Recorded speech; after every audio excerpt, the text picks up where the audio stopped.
Hey everybody, okay, so I'm so sorry. I know it's been like 3 weeks and I really apologize, but a lot has been going on. So I'm going to refer to everything I've already talked about. So if you've never watched these, you might not know what I'm talking about, so you might want to rewind. But anyway, alright, so the last time I talked to you guys, I was still in New York, coming back from Cairo, and I was at 10 weeks then. And if you guys remember, I had said that I'd been kind of sick in Cairo and that I knew I'd lost weight. Well, when I got back, it turned out I'd lost 10 pounds. So I was like, whoa, that's a lot of weight to lose. So I was kind of like, well, great. But I, had talked with my doctor and my nurse, and basically, like, they just told me to eat a lot of, like, calorie-heavy foods, and I was supposed to get bed rest because they thought that I probably exaggerated the illness because I was running around everywhere, But anyway, so that's good, though. Pretty much gained it all back now. So I'm actually still about the same as my starting pregnancy weight. I'm 13 weeks now today, so I'm in my second trimester. Woohoo!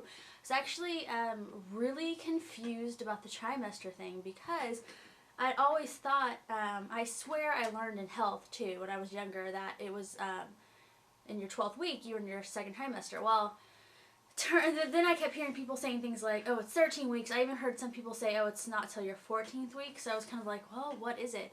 And my little sheet from my doctor had said 13 weeks. So I was like, But anyway, I finally found out that basically when people like my parents' age were having children, they still went by months.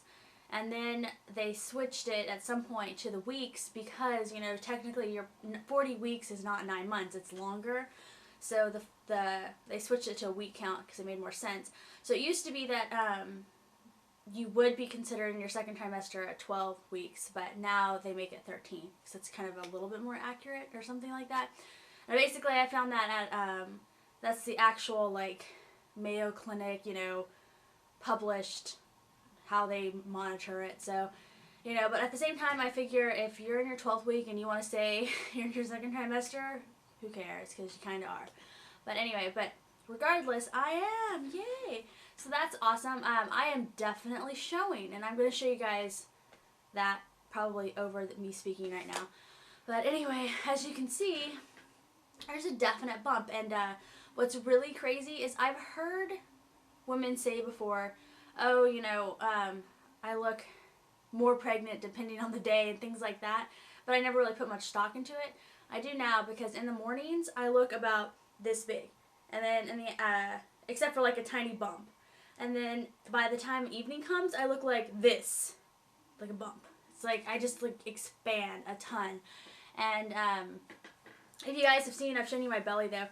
I'm not short, but I'm not super tall. I'm just kind of just under 5'7", but my torso is extremely short, and I'm all leg. Like, my height's all in my legs. So even my own doctor had told me that I would probably, or there's a good chance I might start showing a little earlier than some girls because there wasn't any torso height for the baby in the uterus to grow into. It could only grow out. Well, I think he's right, because I swear too, it was like at 11 weeks, hardly showing at all, and then, I don't know what happened, but there's definitely a little bump there, and but it's fun, it's really good, I'm excited, and I was feeling a little weird, like, I shouldn't have a bump yet, because some girls don't have bumps yet, and then I was kind of like, well, not all girls are the same, and I wasn't super skinny to begin with, and so, I guess, I don't know, but I also wasn't big, and so I think I'm kind of just, like, average, and they said that unless you're heavier, you might start showing earlier, too. I mean, there's all kinds of, like, this situation or that situation. So basically, I had to, like, become at peace with it and get excited instead of being self-conscious or worried I was showing too early, so, and depending on how I stand, you still can't tell, so it's not like that, showing that much, but there's definitely something there, so that's cool. But anyway, and I'm actually wearing you can't see it, like I'm too short in this chair, but I'm wearing, I'll show you guys a picture of it while I'm talking, but I bought 2 really cute maternity dresses because I'm a big dress fan, and I just figured that dress them up or down, and they're really versatile, and plus, you know, I live in Texas, and I'm going to be huge pregnant in the summer, so a dress will be so comfortable.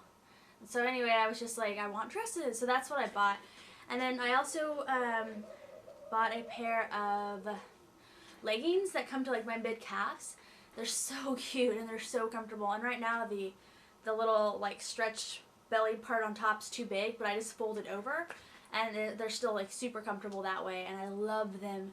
And then I also got a really cute t-shirt that has like baby written in all different languages on the side. It's kind of popular, you guys have probably seen it. I saw a lot of people wearing them. I loved them, but apparently they were from like the winter season, so I was like, oh, I'm not gonna be able to get any, but I found one on sale. So, and even though it's long sleeves, it's really thin, so I can still wear it in the summer, and I love it. So anyway, when I wear that, I look more pregnant. Anything that's like fitted makes me look more pregnant, and then if I'm wearing something flowy, you can't really tell. So I'm kind of at that stage. But that is she or isn't she? Like, it doesn't really look like fat. I mean, it looks like possibly a baby bump, but hard to tell. So anyway, besides that, let's see. I know at this point some people complain about their skin. My skin has been awesome, so I can't complain. Knock on wood though, you know, I know it could change. But so far, it's like, psh, great. And then, let's see what else. My nails are awesome, so that's good, and yeah, I feel amazing. It's like the worst I've felt this whole pregnancy wasn't even from my pregnancy, it was because I got sick in Egypt. So it's like, this has been so easy, relatively speaking. I had about, what, 2 weeks of nausea, but I didn't even throw up or anything. And it's just like, you know, I can't ask for anything better than that. It's been awesome. And yeah, I mean, now I feel great. And I do get really tired. That's fine. And like sometimes right when I wake up in the morning, I'm kind of weak because I'm so hungry. You know, like, oh, that's a problem to have. Like, that's not a big deal at all. It's awesome. So, let's see, what other symptoms or anything like that? Not a lot. I mean, basically, when I got back, I was super tired, and I was supposed to kind of, not technically be on bed rest, but they recommended that I get a lot of sleep. They said I needed that to heal or whatever. And I was super tired. I would get up in the morning, and then I'd stay up for a couple hours, and then I would have to go back to bed. Like, I couldn't even function. I think I was just exhausted from the trip, so, and being sick, and like and obviously losing 10 pounds. So, but then I recovered pretty quickly, and I don't know, I like packed the weight back on, but like, you know, at the same time though, I'm still not really weigh about the same, which is good. I saw that a couple of people whose vlogs I watched had their babies, which is really cool. It made it, you know, it was really exciting to watch. It's kind of like, it just happens, you know. And I was thinking that, you know, technically I'm like, you know, about a third of the way done. That's kind of crazy. I feel like I just found out, you know, but I didn't. So there you go.